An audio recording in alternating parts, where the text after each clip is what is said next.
বঙ্গবন্ধুর স্মরণে বই করি না মরণে, কে বলে রে মুজিব নাই, মুজিব সারা বাংলায়, শেখ হাসিনা আসবে বাংলাদেশ আসবে, এমন স্লোগানে এবার লগি বইটা হাতে ধানমন্ডির রাজপথ দখলে নিল মহিলা আওয়ামী লীগ ও ছাত্রলীগের নেতাকর্মীরা। এবার হয় এসপার নয় অসপার।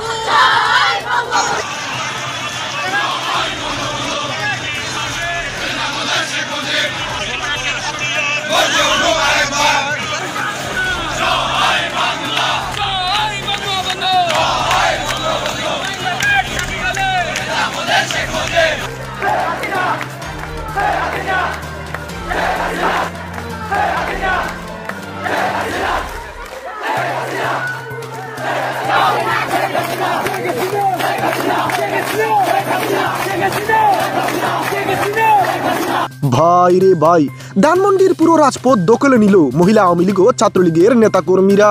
তাদের দাবি, শেখ হাসিনার নামে একের পর এক মিথ্যা হত্যা মামলা দিয়ে শেখ হাসিনাকে নির্বাচনের বাইরে রাখার ষড়যন্ত্র করছে ক্ষমতালোভী ইউনূস।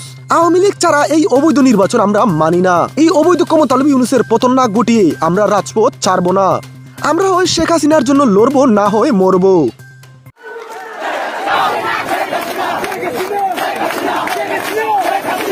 Take it,